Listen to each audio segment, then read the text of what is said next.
Hello everyone, and a warm welcome to today's webinar, the 10th in our Back to Business series of 12 webinars, offering you practical tips to help rebuild on the back of recent bushfires, droughts, floods and storms. My name is Megan Rogers and I'm the manager of AWI Sheep Connect New South Wales, Australian Wool Innovations Extension Network in New South Wales. And as I said, a very warm welcome to everyone, particularly our regular attendees, but also those who are joining us for the very first time this week. As you might know, these webinars are hosted by Meat and Livestock Australia, Australian Wool Innovation, Australian AWI Sheep Connect New South Wales, and Integrity Systems Company, with support from New South Wales DPI, New South Wales LLS, and New South Wales farmers. Our Back to Business webinar series offers insight, resources, and support to help those impacted by recent events get back to business. And if you are a regular attendee, you will know the way that we've set these webinars up. But for those who are joining us for the first time, they've been set up as standalone events, so we can directly email you the recording of each webinar an hour after it's finished. But what this does mean is that you do need to register for each webinar individually. However, with that in mind, we have kept the registration process as streamlined and brief as possible, with 3 questions over and above your contact details. To assist with this, we will send you the registration link for next week's webinar in the email following today's webinar with the recording. Our recordings are also posted on the Sheep Connect New South Wales website in the Tools and Resources section, and that'll be done later today. And if we're putting any handouts, they'll also be available with a corresponding recording on our website. However, today we don't have any handouts. I would ask that you please answer the brief evaluation survey at the conclusion of today's webinar. We value your feedback a lot, and it's very important to all partnering organisations that you do provide feedback, because they're all committed to providing services that are important, relevant, timely, and most of all helpful to your business. So please take the time to answer a few questions at the end of the webinar, and I'll just say thank you in advance for that. I now just wanted to run through some housekeeping, again, for those who are new to the webinar platform. As is standard with all of our webinars, all attendees are in listen-only mode, which means that you can hear us, but we cannot hear you. Importantly, if you can't see the control panel that's expanded there on the right-hand side of the screen, click on that little orange arrow and that'll expand the whole control panel up, so that you're able to either download the handouts, which we don't have today, but also importantly ask questions and participate as we go through the webinar. In terms of asking questions, please click on the little triangle next to the word questions, and so usually if that's not expanded, the point that's downward facing is usually pointing towards the word question. So if you click on that, the point will change to being downwards, and you enter the question for the staff at the bottom in that little pane there. And what I will do, I will collate the questions and we'll ask them all at the conclusion of the presentation today. That way everybody gets to benefit from me asking the question on behalf of those who are asking questions. I'd now like to introduce our polling question, which serves a couple of purposes. It basically gives me some feedback that you can interact with our webinar and can hear us and see the presentation. And it also gives our presenters some feedback as to the role that you play in industry. And that just gives a little bit of help with context around today. So I'm just launching that poll now, which is our usual question, which is, what is your industry role?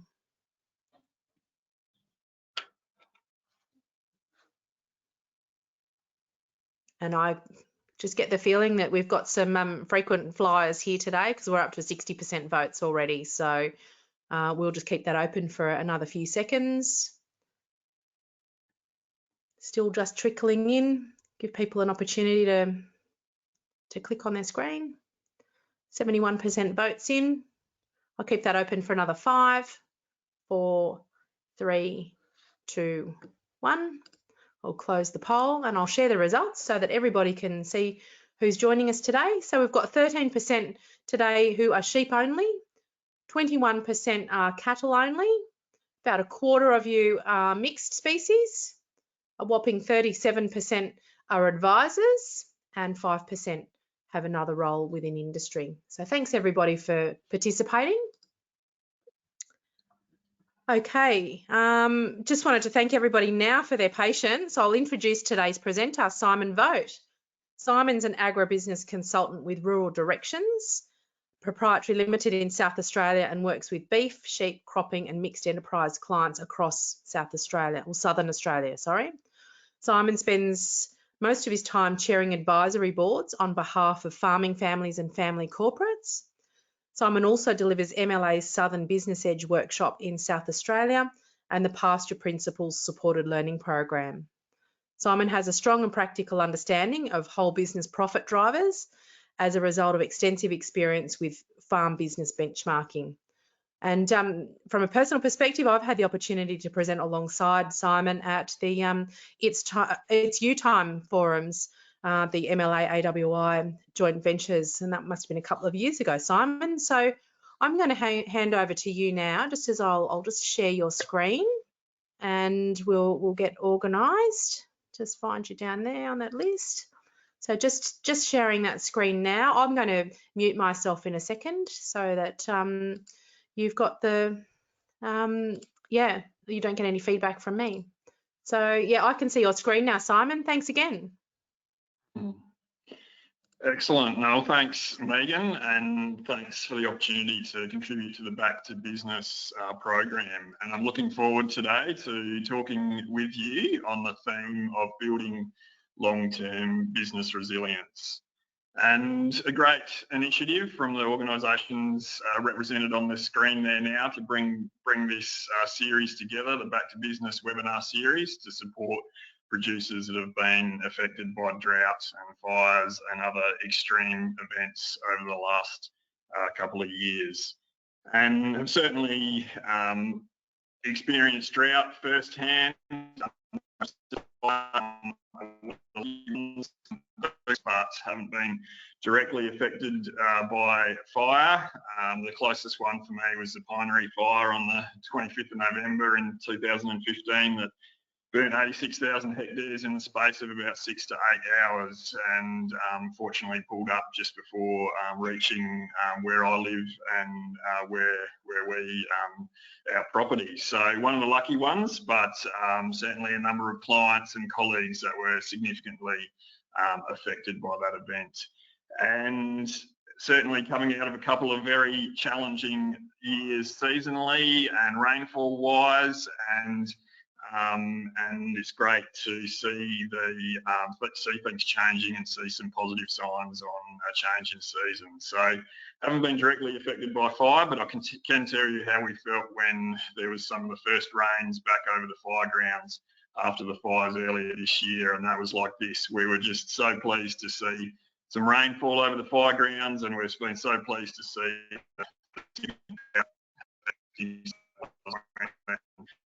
and Southern Australia break up over the last few weeks. There's still some areas that have missed out, but great to see some change in systems. So today I'm keen to talk with you on the theme of long-term business resilience, and I've broken that down into 5 areas to approach. And the first of those is looking at resilience as a learned skill and a mindset. I'm then keen to reflect on business model and business model theory, and have a look at how we design our grazing business model such that it is resilient to shocks, production shocks and business shocks such as drought and fire and other extreme events. I'll then look at farm business management and the influence and control that we have as farm business managers, and how we can design and structure our business in a way that creates strong levels of resilience and strong levels of profitability. Management and the importance of those, and it's certainly a time in the cycle where we need what I call next level cash flow management, We've got plenty of demands on capital now for restocking post-drought, for restocking and infrastructure post-fire. And so certainly lots of demands there, and so we need to have some next level cash flow management. And then I'll introduce some principles on the topic of succession planning. So if we look at resilience as a learned skill, resilience is the ability to become strong, healthy, or successful again after something bad happens. And we've certainly had extreme droughts, some extreme and traumatic bushfire experiences and other extreme events which have been a substantial shock, and we are in the recovery mode from that shock. And it's our ability to bounce back and get back to significant traumatic events, and that takes time and patience, and we have to be kind to ourselves on the journey, but recognise that resilience is not about being so tough that we don't incur a shock. It's around being able to bounce back after we have incurred significant shocks, and recognise that that's something that takes time. I find it helps to have an abundance mindset following in life in general, and also following times of business shocks or crisis. And when we have an abundance mindset, as reflected by the diagram in the green on the left, we set goals and develop plans. We're open to continuously learning. We seek to operate from a transformational perspective rather than from a transactional perspective. We're willing to embrace change. We're willing to share information. We're willing to talk about it, and we just have an embrace for small good things that are happening, even after we've been through a significant crisis and traumatic event. And so it's great that we can have the seasonal conditions in some regions have been favourable, not everywhere, and that is going to be an important part of the recovery journey. And when we are hit with a shock, a business shock or a production shock or an economic shock or an environmental shock or a crisis shock, we need to have flexibility and adaptability to assist us with adapting to that change. And they don't always come naturally to us, flexibility and adaptability. I'm someone I'm a personality that those things haven't come naturally to me. I've had to learn to become more flexible and adaptable over time. And an interesting way to look at the process is plus opportunity. So after we've been through a crisis, such as extreme drought or fire or a whole range of potential crises that could happen in our life, we need to reflect and recognise that crisis equals danger plus opportunity. So within that, we need to protect ourselves from the danger, but be open to the opportunity, and having the opportunity focus around looking out there on the horizon, or doing a critical strategic review to say, okay, we've just been through a massive crisis. What can we learn from this? How can we use this, or what might this do to shape our business moving forward into the future to be stronger and better and more resilient out the other side? And recovery post a significant crisis, self-compassion is important following trauma, and it takes time. It takes significant time to and Chris, that had their whole property burnt out in the Pinery fire, he came into my office in February this year, and he was so pleased to have finished the last piece of fencing post Pinery. And so that was a 4.5 year journey of re-fencing. And so we need to recognise that these things take time, and there's a lot of stuff to process. We've got a lot of operational things to keep up with, we've got a lot of strategic things to keep up with, and we're also managing ourselves through the trauma phase and how that influences and affects us all in unique and individual ways. And so that's where that self-compassion is important, and we don't need to have a realistic timeline around recovery and the journey.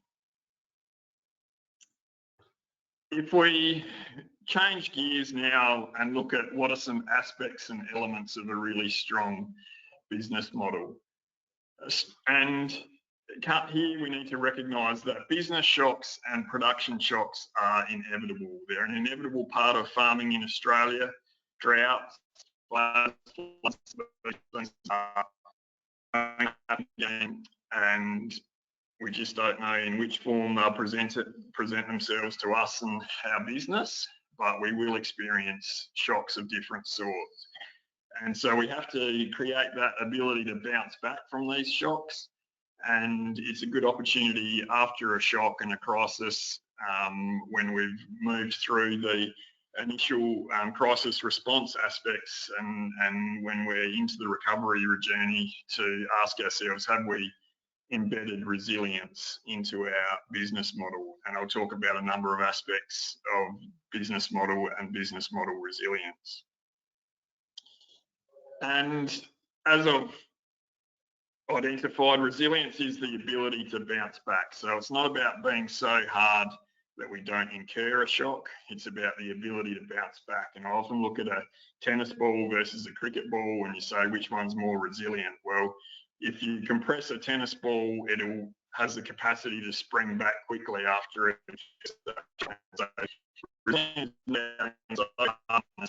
Ball that we don't incur a shock or compression. It's about the ability and capacity to bounce back. And that journey of bouncing back takes time, and it's going to be unique for each of us as individuals. And some aspects that can assist with that journey, self-compassion is an element, as I've identified. Taking the opportunity to do some short and long-term planning. So it's a great opportunity now to sit down and say, okay, what are some 2-year, 5-year, 10-year, 20-year goals to make sure we're getting the right balance between short and long-term plans. To be opportunity focused, as I've mentioned, to be open to transformational change, because in the end, it's the ones that are the most successful at being able to adapt to changing conditions that will have the most resilient businesses long term. Bouncing back also requires grit, and that's perseverance. And that perseverance against our goals is and how we do it. So it's a unique combination of self-compassion and being kind on ourselves, and grit, and having the perseverance to continue through trial, learn from it, adapt to it, and come out the other side better off for it. Another element of bouncing back is margin-based thinking, and that is on a number of layers in terms of thinking about the types of stock that we might be restocking with, and selecting the stock classes which have the strongest margin over feed cost for the period of time that we plan to hold them. And also thinking about how we set up our business in terms of retaining profit and profit margin, because when we add profit margin to an agricultural commodity-based business, we reduce the risk profile of that business, and we set up a business that has got a greater level of capacity to respond to production time.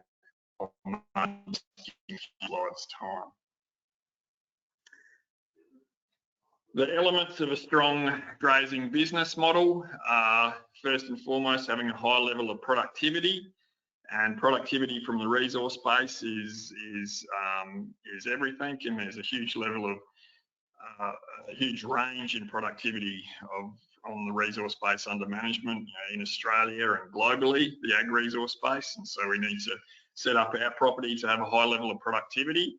And productivity is driven by stocking rate per hectare times individual animal performance to set ourselves up to have a really strong gross margin per hectare. Now, we need to also, in addition to optimising gross margin, we need to do that in a way which enables us to have a low cost of production. And that's where having a low overhead cost structure And in a grazing-based business, 70% of our overheads are driven by labour or labour-related costs. And so we need to be cost-effective on labour inputs.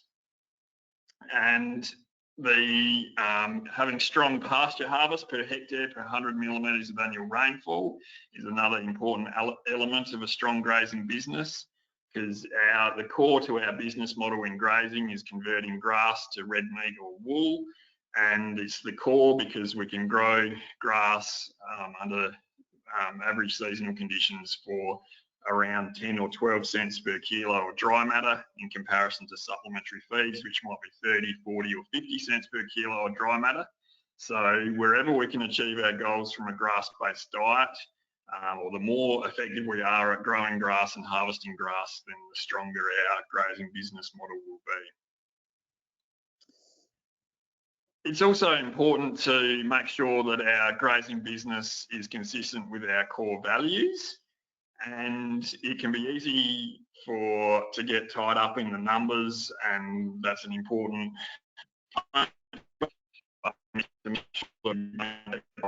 values in how we design our business model, and we choose a production system and a management system that reflects our core values and is consistent with our core values. And there's numerous ways that we can stay true to our core values and set up a business that is strong from a profit and loss perspective and has a sound balance sheet and has a suitable level of debt serviceability.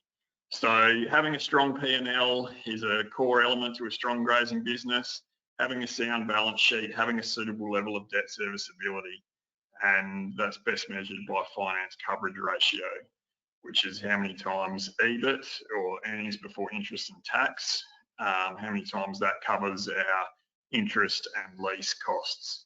And a conservative, sustainable, long-term finance coverage ratio is 4 to 1, and after a strong growth move, we won't be willing to see that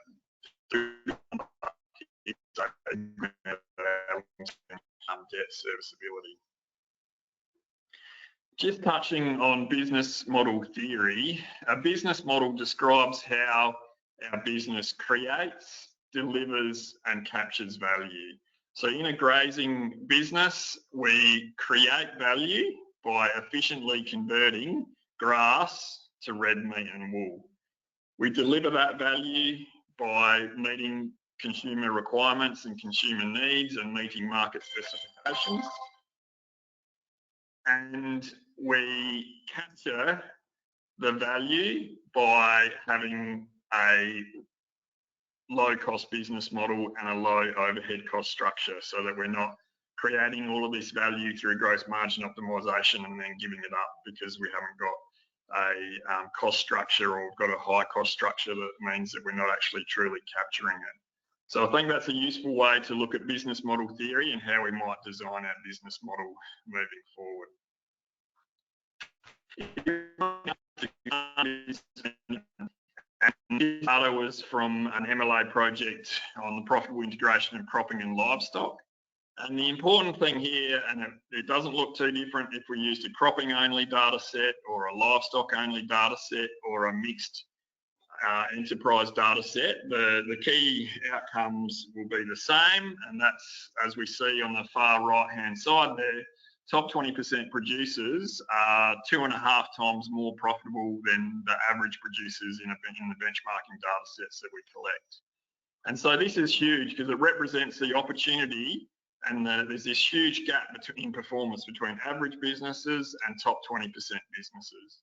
And it's not just that they're 20 or 30 or 40% more profitable, it's that these top 20% businesses are 250% more profitable. So there's this massive gap, and that's the opportunity for us as an industry and as individual managers and property managers and owners, is to close that gap. And it's all things that are within our control that will allow us to close that gap. The difference in profitability between average businesses and top 20% businesses is to look at it as profit as a percentage of turnover. And this is based on long run data that's driven from an agroecological zone level upwards. And we see top 20% businesses are able to retain more than 30% of turnover as true net profit before tax. So for every $1 million worth of business turnover, those businesses on the right are retaining $300,000 as net profit before tax. The businesses on the left, representing average, are retaining less than 10%. So for every $1 million worth of turnover, retaining less than $100,000 as net profit before tax. And that's after putting a market value on all family labour and after financing costs. And in super profit years, we'll see the top 20% businesses retaining 50% of turnover as net profit before tax. And so two very different outcomes here, and you have to say, okay, so it's driven from the agroecological zone level upwards, so it's common soil types, common rainfall, common production environment. And then we look at the scale of these two sets of businesses. On average, the average farm scale is the same between these two sets of businesses in this data set and other data sets that we've got. And so you have to accept that the resource base is the same, and it's management and the management influence that is driving the differences in profitability here. And that should be empowering to us because it's decisions and choices within our control that we can change and levers that we can pull to enhance profitability, maintain a position on the right, or make the transition and transformation from the left to the right. And if we look at these two sets of businesses with a resilience mindset, and the way to do that is to think about throwing a shock at these two sets of businesses that wipes out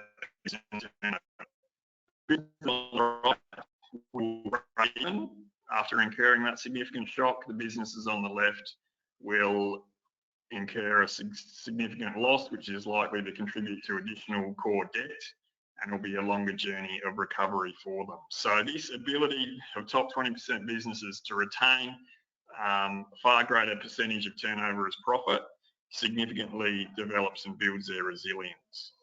Another indicator of that is that the businesses on the right are able to break even at decile 2 pricing for each of the commodities. The businesses on the left require decile 5 or average pricing to break even. So it just shows that the exciting thing about being a top 20% producer is that you are a stronger profit margins and stronger return on assets and you're achieving it in a low risk manner. And that's what I like to call low risk, high margin agriculture. And we need to believe that that's possible. So this capacity to retain 30% of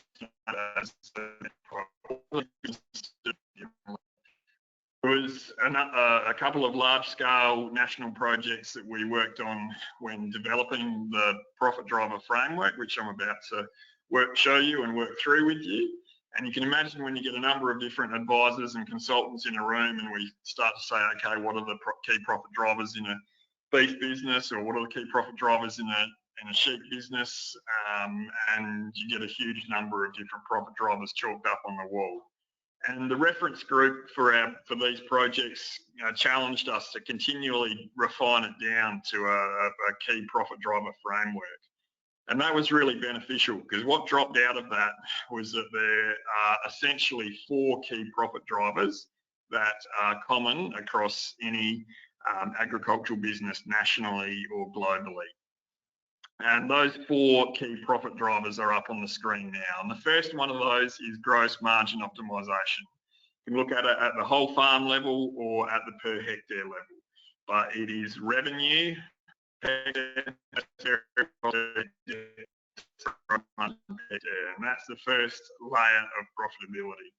I call that an operational profit driver because there's decisions and choices that we can make this week, next week, this month, this year, certainly on a 1 to 3 year time frame at most, that will allow us to increase gross margin and optimise our gross margin performance. Achieving really strong gross margins per hectare gets us well on the way, but it doesn't get us all the way. in terms of we also need to be achieving that in what I call a low-cost business model or a low overhead cost structure.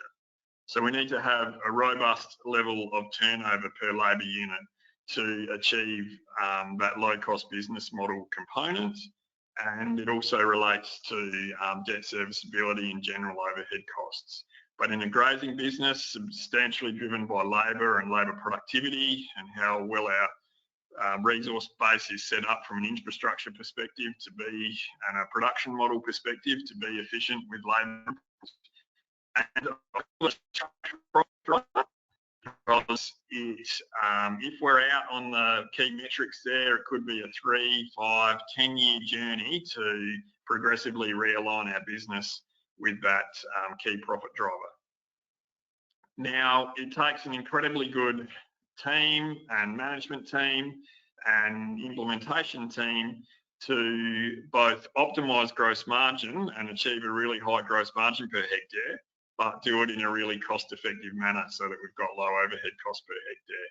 And that's where the people and management profit driver comes in so critically and importantly. And that's, that's all about the jockey. So on that previous slide, when I said the resource space is the same, so the horse is the same, it's the jockey, not the horse, that makes a difference.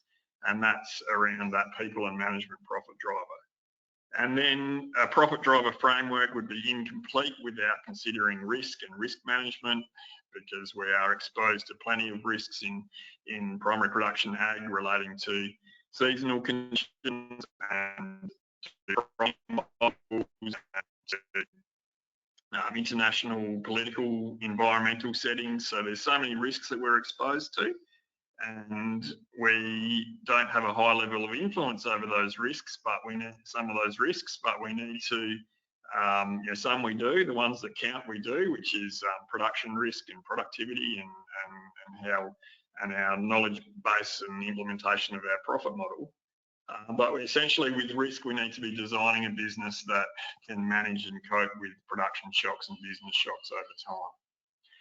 And so it's the interaction of these 4 primary profit drivers that's resulting in different profit outcomes. And if one's overlooked, it will compromise profit potential and long-term financial performance.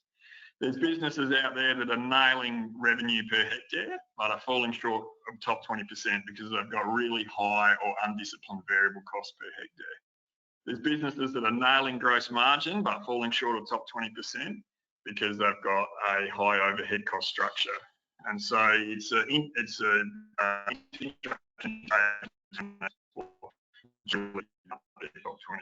performance.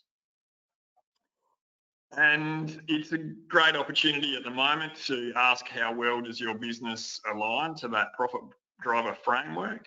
And there's plenty of good support available. So with the Back to Business program and initiative, there's the opportunity to have 3 one-on-one sessions with a consultant to assist you through the process of looking forward and how to create a sustainable and resilient and profitable business model moving forward. We've got a great range of agribusiness consultants operating across all regions in Australia. There's a Rural Financial Counsellor network, a number of excellent benchmarking providers. There's benchmarking reports that are available that have been created as a result of industry investment that provides some insights around the profit driver framework and how to align our business with the profit driver framework. And the MLA and AWI websites have got some resources and accountants. So a good time to review and see how well our business aligns with the framework. We'll now move on to productivity and a little bit more mud under the boots or grassroots thinking around productivity. And in a grazing business, productivity is all around optimising gross margin and achieving that in a low-cost manner, as we've spoken about. But the first and most significant layer of productivity is to be ensuring that we've got a strong gross margin per hectare, or a business that's well set up for strong gross margins per hectare moving forward. And gross margin per hectare is driven by stocking rate, by individual animal performance, less variable costs. And so I see them as the three fundamental building blocks to optimising gross margin performance in a grazing. The level of individual animal performance that we're achieving gives us revenue, and then less our variable cost per hectare, which include how much supplementary feed we've drawn on, is what results in our gross margin outcome. And we need to get the balance right between those three elements. We can't load up all our hopes on one of those three because we could compromise the other two, and we can't ignore any of the three either. We need to take a balanced approach between stocking rate, individual animal performance and variable costs to truly optimise gross margin, because there's some trade-offs and interactions. And if we push stocking rate too far for our resource base or our management capability, we'll see compromises on individual animal performance or a blowout on demand for supplementary feed. So we've got to carefully balance these three core building blocks. This next slide shows if we're in a rainfall environment, we should be shooting for gross margins of $600 to $700 a hectare or more. And to be able to achieve that, those sort of numbers, we need to be having a gross margin per DSE north of $50. So we need to be $55 to $60 gross margin per DSE in a sheep enterprise and $50 to $55 gross margin per DSE in a beef enterprise. We need that level of gross margin per DSE times a 12 DSE stocking rate, or 2 DSE per hectare per 100 mil, to be able to achieve and realise that goal of getting $600 to $700 a hectare gross margin. And so it's just a table that shows that combination of stocking rate and gross margin per DSE that's driven by individual animal performance. So we need to get the balance right between those two aspects, and keeping in mind variable costs as well, to set ourselves up for that straight super high stocking rate, but if we've got low gross margin per DSE, we won't enable our business to get into that $600 to $700 a hectare gross margin range. And gross margin per DSE is driven by revenue per DSE, less variable cost per DSE. And on the revenue side, individual animal performance is essentially driven by reproduction rate, turn-off weight, adult fleece value, and low mortality, which are all principles from MLA's Southern Business Edge workshop. And they have a different weighting or priority in different systems. So repro rate and turn-off weight are significant in beef systems and specialist prime lamb systems. In dual purpose systems, it's a combination of repro rate and turn-off weight and fleece value. In wool focus systems, it's more about stocking rate and fleece value. So there's a different weighting across different production systems, but they are the four.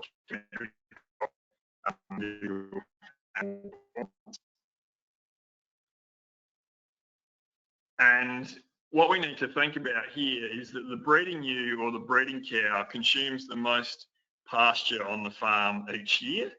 And so, but we don't have red meat or wool production without the breeding ewe or the breeding cow. And so we can't avoid that pasture intake other than having sensible mature cow size and ewe size. But so then we have to look for ways. And so because we can't avoid it, I call it a pasture intake overhead. What do we like to do with overheads? We like to spread them across as many units of saleable product as we possibly can. These are our tools that create more units of saleable product against that, that we can offset that pasture intake overhead of the breeding ewe or breeding cow. The more lambs or calves we have per 100 ewes or 100 cows, the heavier turn-off we achieve from a grass-based diet, the stronger fleece value we have and the lower mortality we have, the greater opportunity we've got to generate more units of revenue per kilo. So achieving a $50 to $60 gross margin per DSE, we need to start with $100 of revenue per DSE in a sheep system to achieve that, and around $80 of gross revenue in a beef system to $80 of gross revenue per DSE in a beef system to be able to set ourselves up for a $50 to $60 gross margin. And so if we've got a dual purpose or specialist prime lamb ewe, which we could rate at around 2.5 DSE with followers, we need to then be creating revenue of more than $250 per ewe, per breeding ewe, to set ourselves up to have $100 of revenue per DSE in a sheep system. And if we're running a beef system with heavy turn-off weight, we need, and those cows would be rated at 20 DSE with their followers, we need to have $1,600 worth of revenue per breeding cow to set ourselves up to have $80 of revenue per DSE. So we need to balance this absolutely with stocking rate, but we can't lose sight of the need to have a suitable gross margin per DSE to optimise performance on that front.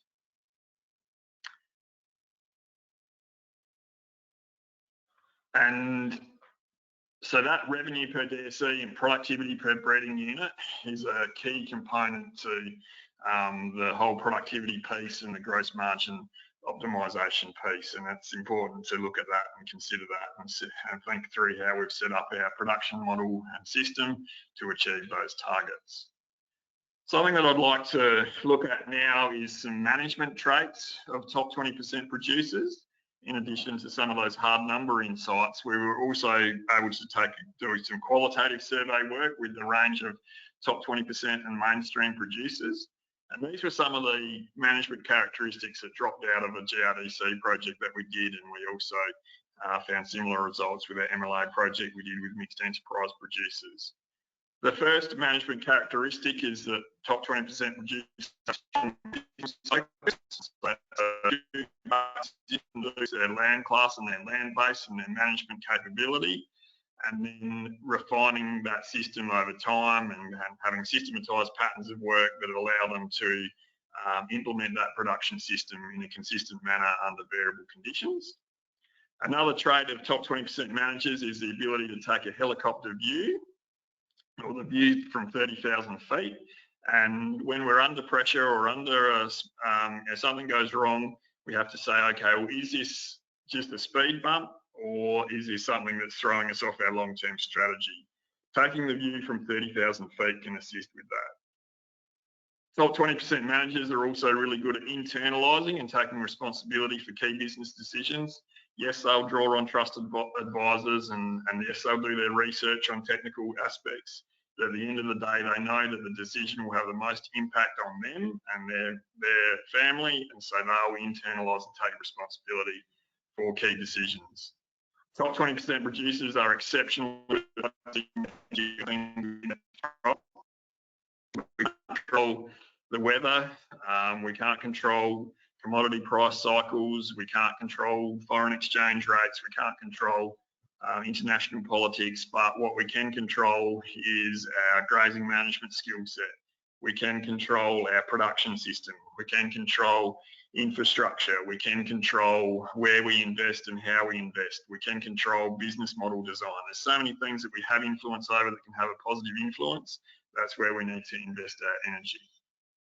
The other aspect about top 20% producers is they've got the knowledge, yes, but that's common across a lot of businesses to have the knowledge. But where the top 20% businesses really excel is their level of implementation of that knowledge under variable conditions in a consistent manner over time, and that's what sets them apart. And top 20% businesses also have strong observational skills in terms of production observation, and in terms of also looking out there on the horizon and saying, what are the emerging threats from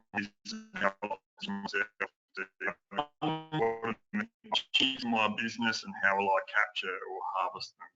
So interesting to look at some management characteristics there as well. And so, yeah, consistency and balanced decision making, and that's, that's what sets apart top 20% managers, is their balanced decision making and their excellent level of implementation and consistent implementation against a key profit driver framework. Longitudinal and independent support can be really valuable part of that journey, and establishing an advisory board is a great way to facilitate this, and that's where I spend quite a bit of my time. Most of my time now is chairing advisory boards on behalf of farming families, where we meet in a board setting 2, 3 or 4 times a year. And in those board meetings, advisory board meetings, we could work on any of those aspects listed there. So a business plan, and that doesn't have to be complicated. I've got a 1-page business plan. All the key information can be updated annually, keep us focused. We can laminate it, put it up somewhere in the office. Goal setting, managing business growth, a great sounding board for key decisions, some accountability around cash flow management, and next level cash flow management. Can spend time looking at risks and how we might mitigate against those or position the business to be able to manage those.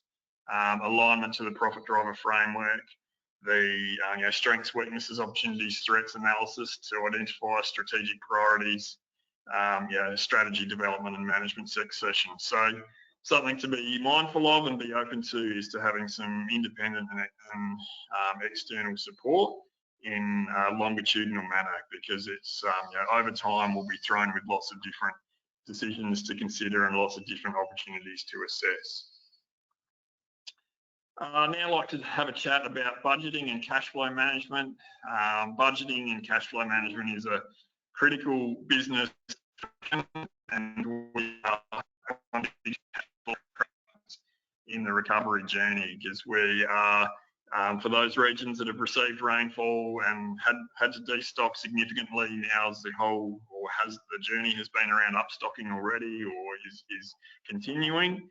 And so demands on, and then if we're recovering from fire and we've got a whole lot of infrastructure projects and on the go, we've got massive demands on cash flow, and we're at a significant cash flow crunch point at the moment. So that with clients at the moment in the grazing clients is certainly next level cash flow management is currently required. And so with cash flow projections, a well-designed cash flow template can be an invaluable investment that will save time and create value. And when I say a well-designed cash flow template, it's around Excel-based cash flow templates that have a logical layout, that are assumptions-based, and so when I'm looking at cash flows, often there's a lot of cash flow templates or cash flow processes that I feel are underdone, in terms of they can only really be understood by the person that developed them. And what I like to see with good cash flows is assumptions clearly laid out, so that we don't just see $50,000 worth of lamb sales in September. We see that that was 400 head of lambs at X kilos of carcass weight at X price per kilo, so that we can, so that when you're showing these cash flow projections to other parties, whether they be advisors or finance providers or business partners or other people involved in your business, they can be more easily read and interpreted and understood. And so it's really valuable to have all those assumptions clearly laid out, and a well-designed cash flow template that is assumptions based then becomes very easy the following year to be able to update a cost per hectare or a price per kilo. And so it's very worthwhile to take the time to develop something that's assumptions based, and then it'll be quicker and faster and easier to update in the future for future years. And also as we progress through the season, if price changes or turn off weight changes or something, or reproduction rate changes, we can quickly and easily update the cash flow and see what the impact is. And rebuilding herd and flock numbers is incredibly hard on cash flow, and we've got a lot to balance up. And so for the next 3 years, we have got scope, if we get some average seasonal conditions or better, we've got scope to have strong management profit but we are in a rebuild phase of the cycle. And so management profit is adjusted for inventory. So if we've built new inventory by 1,000 head, we'll see that come through in management profit. But we want to going to be really tough on cash flow. Depending on the structure of your business, there will be some trade opportunities that will create strong cash flow in the next 12 months. There's then, year two is potentially the most challenging year on cash flow out of the next 3. And so we need to be mindful of that and look at if we're needing to apply for additional finance and funding to look at developing 3 years of cash flow projections rather than just 12 months to show what the effect will be for the next 3 years and recognise that difference between management profit, which is adjusted for inventory, and when we're building inventory, it's going to be hard on cash flow. It's great that there's a number of programs and assistance available to drought and bushfire affected producers, and I've just got a number of them up there on that slide at the moment. One that I was keen to flag there, just so it's not misinterpreted, is the $3,000 drought community support initiative. Government money is my understanding that the St Vincent de Paul and Salvation Army have been engaged to administer. So applying for that and taking part of that is actually supporting the charity work of those 2 organisations as opposed to taking away from it. So don't be afraid to apply for that. On succession planning, it's a huge topic, and succession is a process, not an event. And it's a significant process, and it's a complex process. And some golden rules to be mindful of is that there can't be unrealistic expectations from either generation. Provisioning must start early. Transition and development of management capability takes time. That the process isn't complete until both generations are financially viable, and so we need to be realistic in that and not expect a succession approach that results in one or more parties not being financially viable.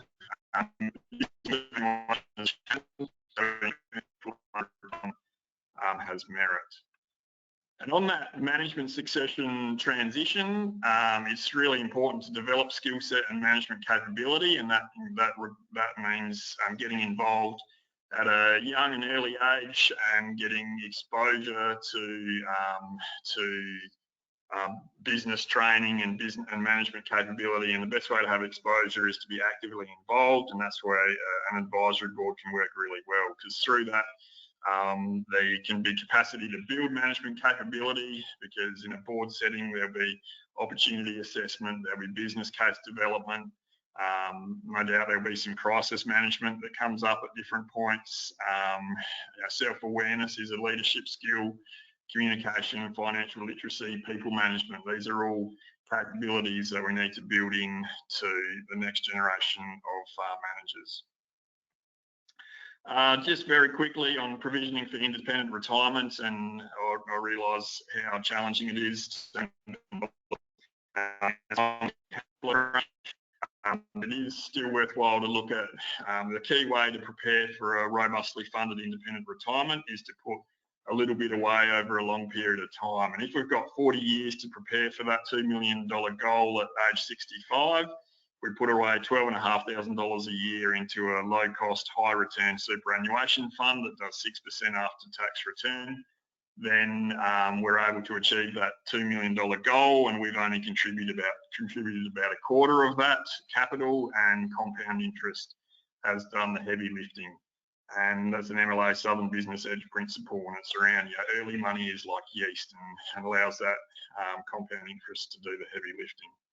So it's a challenging one to fit into budgets, but it's tax effective. Superannuation is tax effective, and it is beneficial if we've got a long period of time to prepare for that succession event. And it's critical for succession to work well. It's critical that there's a robust funding pathway. It needs to be for at age 65. So a summary of key messages. Resilience is a learned skill. It's a combination, and self-compassion supports being resilient. Grit having grit is all about, is a contributor to our resilience, and that's around the ability to persevere under trying conditions. Business model design is where long-term value is created. Align your business and your thinking with the profit driver framework. It's a way of life once you accept it and recognise it and see the merit of it. We are working through a period where next level cash flow management is currently required. Embrace that challenge, be open to the support channels available, and on the succession front, plan and provision early to create a perpetual farm business. Just another reminder there for the Back to Business program and the state coordinators there for the Back to Business program. If you haven't consider getting some support from the Back to Business program. Thanks again to all of the stakeholders for making the Back to Business program available and for their contributions to this valuable initiatives to support drought and fire and extreme event affected producers across Australia. Thanks very much, and open to questions. Thanks, Simon. Certainly a very, very rich and fact-dense presentation that you've given us today. I've certainly been taking plenty of notes, in particular ways that as post-drought here in central New South Wales, we were able to go forward, and there's a lot of commonalities between most of our businesses in terms of where we can make some free kicks, I guess, and really strive to streamline the way that our businesses are operating. Just a reminder for people to start asking the questions. I've got a few that have been poking in as we've been going.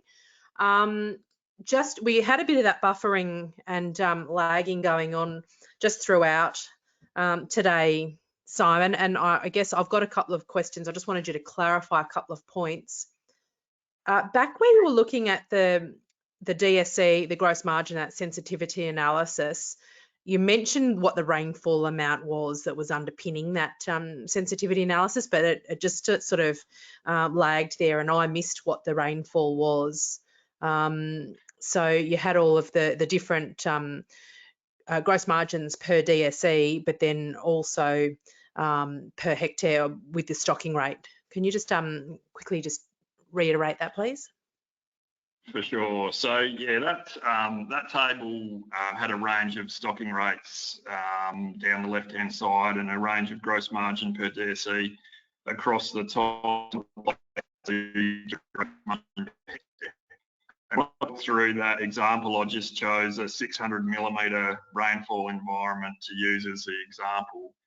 And optimising stocking rate in a high rainfall, heavy soil type environment is going to be somewhere around 2 DSE per hectare per 100 millimetres of annual rainfall if there aren't any other constraints in terms of arability or steep runoff and so on. And so in a 600 mil environment, if we've got open, productive pasture areas, 2 DSE per hectare per 100 mil in that sort of environment will be around that 12 DSE per hectare, which was the one that I chose as I was talking through that table. But we need to be really mindful if we're in a lower rainfall, lighter soil type environment, that those metrics change significantly. So if we're in pastoral environment, or if we're in a less than 400 mil rainfall environment with sandy soils and light sandy rises, and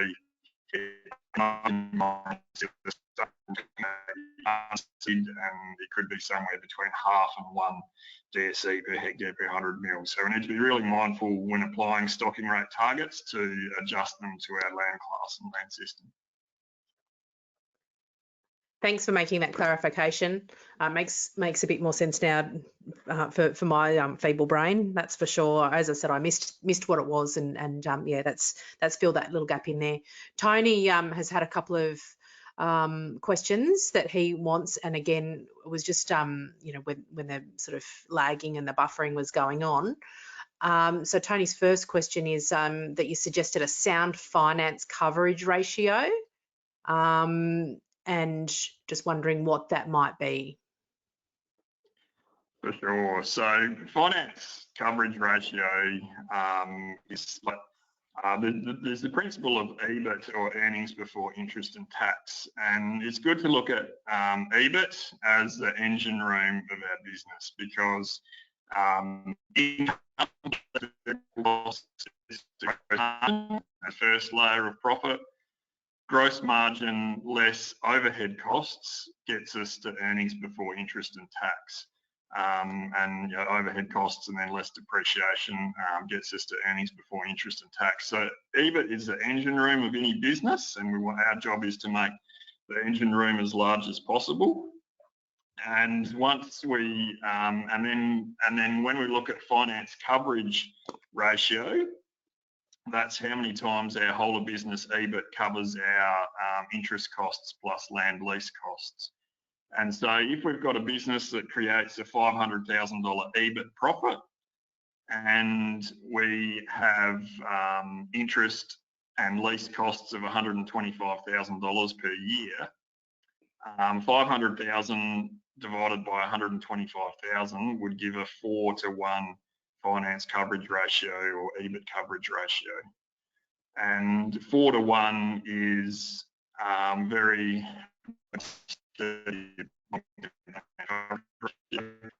number, and you know, following a large growth acquisition or following recovery from a crisis, we will be below 4-to-1, but it is a good target to move towards. There is a risk at 4-to-1 that we could be too conservative and not leveraging our balance sheet to grow land area under management. And so it's important with this to be situational and customise it to the individual business and the stage of the growth cycle that it's at. And there could be you know, valid and logical reasons why someone's chose to have a 2-to-1 finance coverage ratio, because that suits their risk appetite and that suits their growth aspirations around land acquisition. So that provides some broad parameters, but yeah, really important to be situational and not too hard and fast. Thanks, Simon. Just the next question came in from Tony as well, just with regards to the buffering, where you talked about your profit drivers. And yeah, can we just recount when you were talking about the profit drivers, just so that Tony gets all of that content back to him? For sure. So the first of the primary profit drivers is gross margin optimisation, which is revenue less variable costs. And so that's around optimising revenue or generating revenue in a cost-effective manner. And what we find there is top 20% producers, are commonly generating 10% more revenue per hectare from a common or lower investment in variable cost per hectare. So it's things that don't require additional investment into variable costs that leverage additional revenue. And so that's alignment to the key individual animal performance metrics that we spoke about, along with stocking rate optimisation, and along with our grazing management skill set and our ability to grow lots of kilos of dry matter and harvest those kilos of dry matter effectively. So driver is low-cost business model, which in the grazing business is around having a high level of productivity per team member and be shooting for $500,000 or $600,000 worth of income per full-time equivalent team member, and that allows us to be well aligned on having a strong level of utilisation from labour. The third primary profit driver is people and management, and around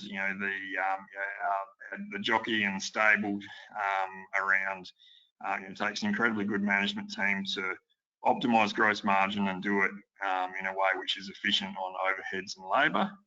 And then the fourth primary profit driver is that risk management piece, and designing a business and a business model approach which is low risk but high margin. Thanks, Simon. Another question from Emma is there a freely available cash flow template that you can suggest that covers all of those important elements that you mentioned in terms of being able to recalculate assumptions in a fairly easy to sort of undertake sort of process? Yeah, good question, and yeah, happy to have a discussion on that afterwards. And there are what I find, and sometimes it can be useful to look at an example, and it could be possible to create an example that we can share with the participants today in a PDF form to get the idea of some of the principles. They always need customising to the business because of the unique circumstances and production model of an enterprise mix of each business. And so I think it's around understanding some of the key principles, and perhaps we can create a PDF handout to support that, and then using that.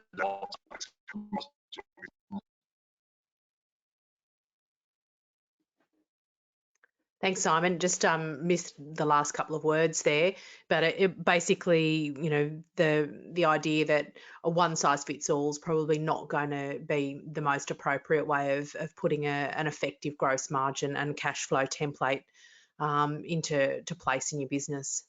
Graham's just asked a question. What do you mean by the term next level cash flow? I just mean by next level, I'm just saying how important it is to be creating cash flow projections for the coming 12 months or 2 years or 3 years, and monitoring actual versus quarterly, actual versus budget performance on at least a quarterly basis is what we'd be recommending on a long-term basis. But when we're going through periods of significant cash flow demand and pressure,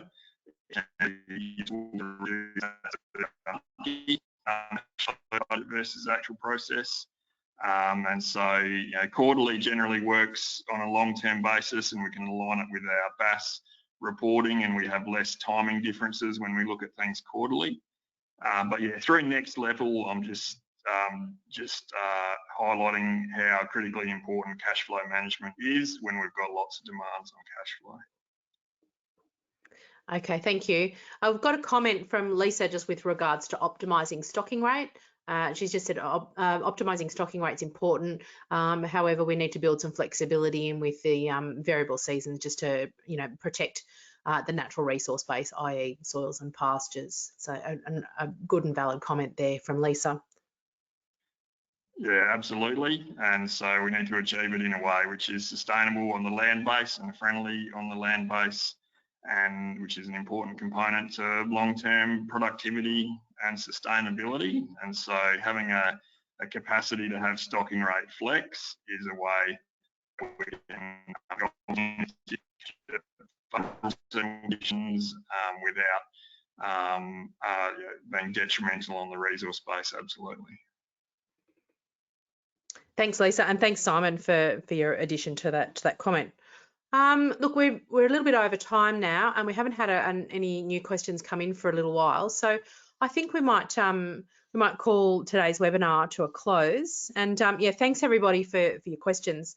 It's great to have interaction, and I'm sure that everybody's questions were relevant to the other participants in today's audience. It's nice to see some familiar names coming through each week as well, who are tuning in. So that brings us to the end of today's webinar.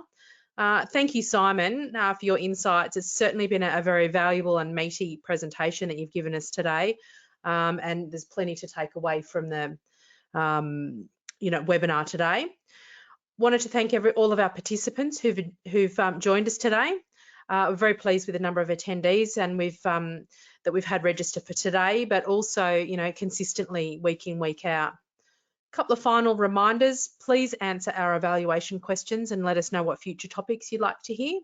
And we look over the evaluations after each of our webinars. Don't forget to register for next week's webinar. The link will be coming straight to your email inbox this afternoon, and the topic's rebuilding your herd flock, and Nathan Scott will be our presenter. The Back to Business webinars are also produced as a podcast. So if you would like to receive your information via a podcast or know somebody who does, someone else in your business perhaps, then jump onto where you get your podcasts from and search Back to Business and subscribe. Thanks again to everybody for your time today. We know how busy people are and appreciate the time that you've taken to join us. So on behalf of Meat and Livestock Australia, Australian Wool Innovation, AWI Sheep Connect New South Wales, Integrity Systems Company, New South Wales DPI, Local Land Services and New South Wales Farmers, best wishes and a very good afternoon to you all, and we look forward to catching up with you next week. Okay, bye for now.